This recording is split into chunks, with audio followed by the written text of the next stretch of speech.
Olá, nesse meu Gazine eu vou falar especialmente de alguns álbuns de quadrinhos que eu recebi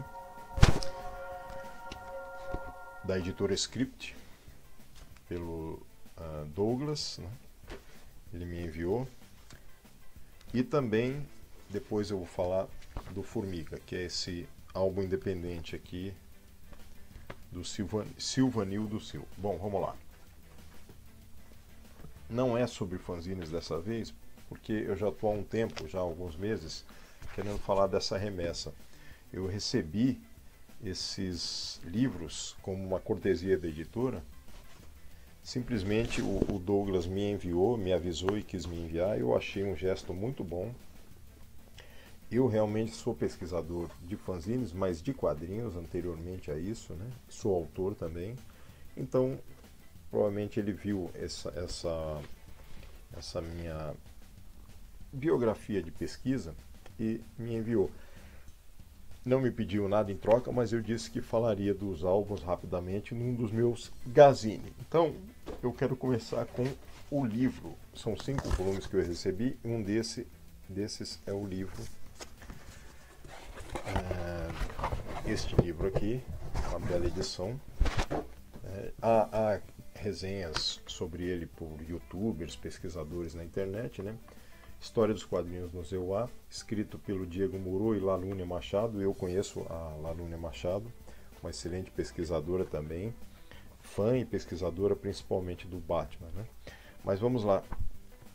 Eu não consegui tempo ainda de ler nenhum dos livros, embora eu tenha começado a ler e vou continuar até o fim no momento.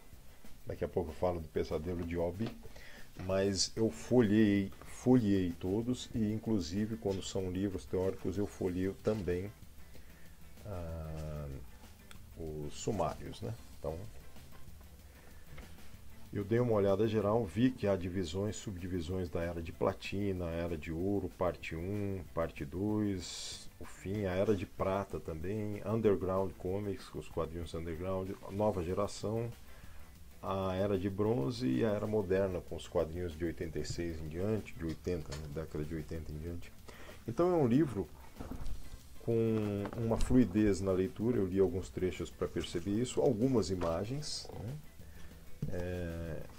e bastante informação acerca dos quadrinhos nos Estados Unidos da América, né? Então, assim que houver possibilidade, eu vou retomar a leitura de alguns pontos principais, principalmente do Underground e de alguns outros que me interessam muito, porque eu também sou fã dos quadrinhos de super-heróis das décadas de 70 e 80 especialmente. Não sou mais dos atuais, mas eu fui e ainda sou dos quadrinhos de super-heróis daquele período. Recebi também um dos álbuns, então são 5 volumes da Script, né, o livro, e mais na verdade tem mais um livro aqui teórico, esqueci dele. São 3 álbuns de quadrinhos e 2 livros teóricos. Esse aqui é sobre os 80 anos da Mulher Gato, escrito pela, deixa eu ver aqui o autor, ou a autora, né, porque eu me esqueci. Dandara Palankov. Confesso que eu não conheço essa autora, mas tem o sumário aqui, né? Então fala da Mulher Gato, da Celina, da evolução do desenvolvimento dela, das outras mídias com a TV, imagens, né? Então tem histórias em quadrinhos que eu tenho, inclusive essa aqui do universo paralelo da DC na década de 70 e 80, em que o Batman morre, né? Você vê que também essa questão dos quadrinhos, né, das suas versões aqui são colocadas, né? E também especialmente sobre a Mulher Gato em várias fases, as atuais que eu não conheço, né? Eu confesso que eu era apaixonado quando garoto pela Mulher Gato do seriado Kit, aquele seriado da década de 60 do Batman e Robin, né? Eu era garoto, eu tinha 7 a 10 anos quando assistia, né? Assistia até com meu pai, mas aquela Mulher Gato, aquela atriz, ela realmente enfeitiçou a minha geração de garotos, né?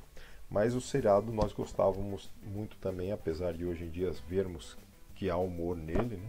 Mas na época era sério para nós. Então, logo depois de qualquer seriado, Zorro, Batman, Ultraman, Ultra Seven, eu me colocava como personagem principal e fazia minha brincadeira atuando como se eu estivesse repetindo, recontando a história do filme ou do episódio. Recebi também da Script, além desses 2 livros que eu mostrei, mais esse Crônicas de 2020, né? Que tem vários autores também sobre durante, né, a pandemia. Ainda estamos com a pandemia, mas enfim, algumas HQs são bem interessantes. Eu não li todas, mas as que eu folhei e vi, eu gostei, né? A edição é muito boa, né? Ela é bem interessante.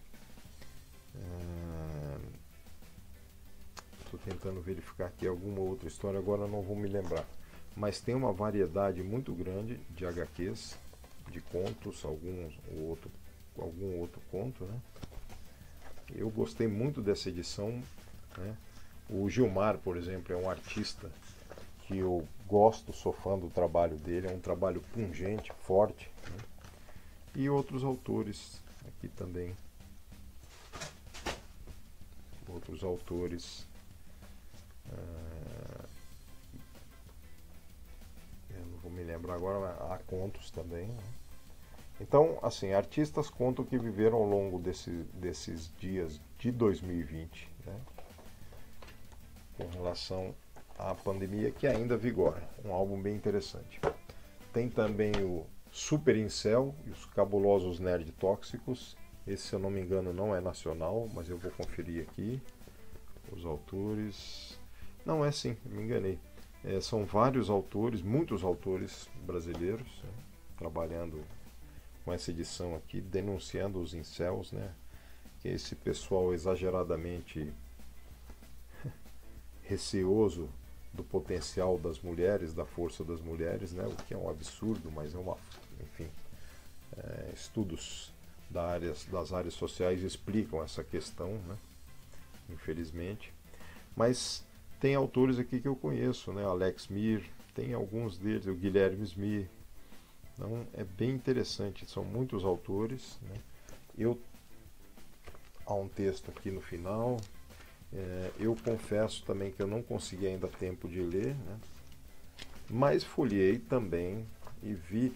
Tem algumas HQs aqui que me remetem a autores das antigas, mas eu sei que não. Por exemplo, me lembrou na hora que eu bati o olho nessa aqui, o nosso querido Shimamoto, mas eu sei que não é ele, mas enfim, há muita influência dos quadrinistas antigos, os quadrinistas que fizeram a história do HQ do Brasil, né?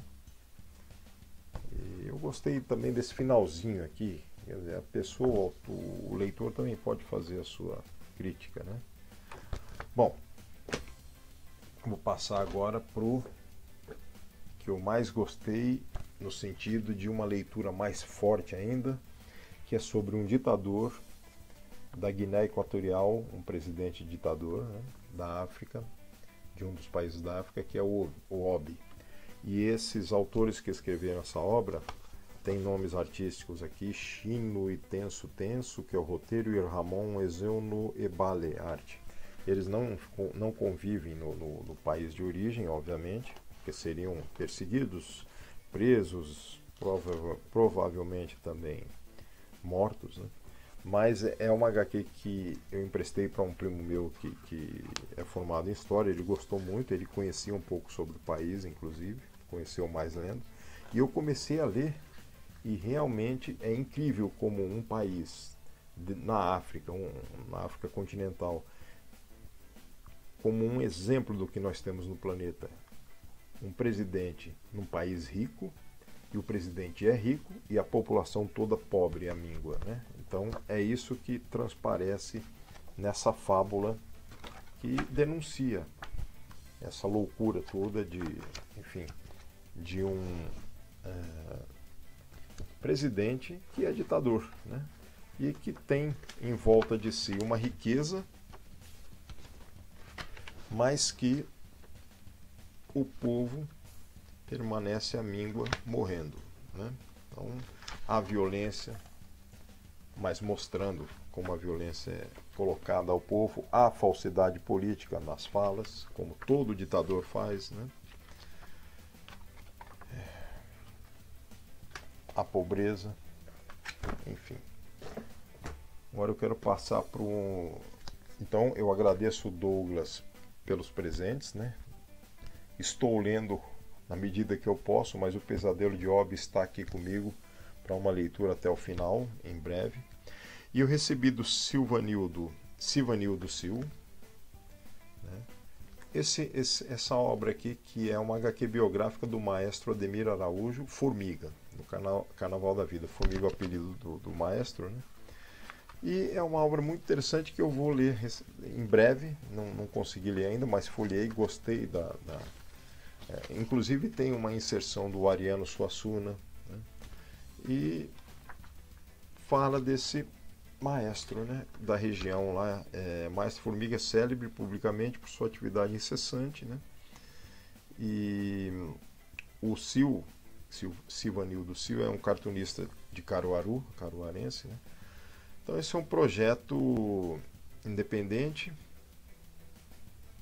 que gostei muito de receber desse autor e em breve vou ler também. É isso. Não falo sobre fanzines hoje no meu Gazine, falo sobre álbuns de quadrinhos, livros teóricos e uma edição independente, mas todo esse material, todo esse elenco faz parte, obviamente, de um manancial de arte e cultura que reflete a sociedade brasileira, a sociedade estrangeira, internacional, em todos os sentidos, desde os críticos até a questão política, a questão enfim, a questão da homenagem a quem merece, né? E as teóricas também, a questão da pesquisa, né, do valor dos quadrinhos, por exemplo, na história dos Estados Unidos, né, da personagem como a Mulher Gato. Deixa eu ver se eu me lembro de mais algo. A questão da pandemia, né, e dessa incrível aversão que muitos ditos homens têm pela inteligência e força feminina. Bom, enfim, eu vou encerrar aqui e até um próximo Gazine. Grande abraço a todos.